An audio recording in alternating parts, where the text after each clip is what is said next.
ಮಾತಾಡ್ಸಿ. ಏನ್ ಹೇಳಪ್ಪ sir, Gokak ಸಾವ್ಕಾರ್ versus ಕತ್ತಿ ಸಾವ್ಕಾರ್ DCC bank battle ನಡುವೆ ಗೋಕಾಕ್ ನಗರಕ್ಕೆ ಬಂದಿದ್ರೆ ಏನ್ ವಿಶೇಷ ಸರ್? ನಮ್ಮನ್ನ ನ್ಯಾಷನಲ್ ವೈಸ್ ಪ್ರೆಸಿಡೆಂಟ್ JDS ನನ್ನ ಮೇಲೆ ದೇವೇಗೌಡರು ಒಬ್ರು ಅದಾರ ಅಂತ ಅವ್ರ ಪಾರ್ಟಿ ಸೀಟ್ ಯಾವ್ದಾವ ನೋಡಕತ್ತೀನಿ. ಇವ್ರಿಗೆ ಹೆಚ್ಚು ಕಾಂಗ್ರೆಸ್ದಾಗ ಓಟ್ ಬಿದ್ದಾವತ್ ಇವ್ರ ಟಿಕೆಟು ಕ್ಯಾನ್ಸಲ್ ಆಗ್ಬೋದು, ಹೆಚ್ಚು ಓಟ್ ಬಿಡೋಣ ಕ್ಯಾನ್ಸಲ್ ಆಗ್ಬೋದು. ನಾ ಕೊಡ್ತೇನೆ, ಅದಕ್ಕೆ ಬಂದೇನಪ್ಪ.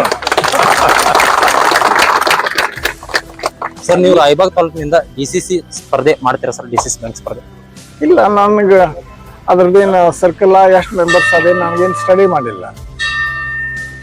ಎಷ್ಟು ವೋಟರ್ಸ್ ಆಗಿದಾವೆ, ಎಷ್ಟು ಮಾಡಿದಾರು, ಎಷ್ಟು ಬೋಗಸ್ ಅದಾವು, ನಾ ಏನು ಸ್ಟಡಿ ಮಾಡಿಲ್ಲ. ಅದ್ರದ್ದೇನು ನಂಗೆ ವಿಷಯ ಇಲ್ಲ.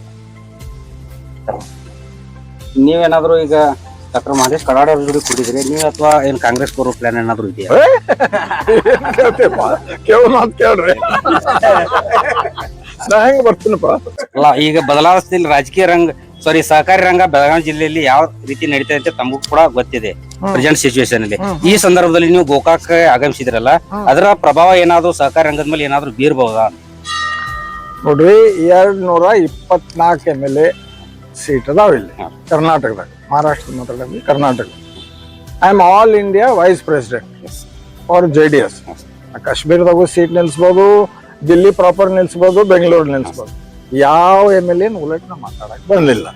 ನಾನು ಪಾರ್ಟಿ ಡೆವಲಪ್ ಮಾಡಕ್ ನಾ ಬಂದೇನೆ, ಬರ್ಬಾರ್ದಾ? ಬರ್ಬೋದು. ಎಸ್.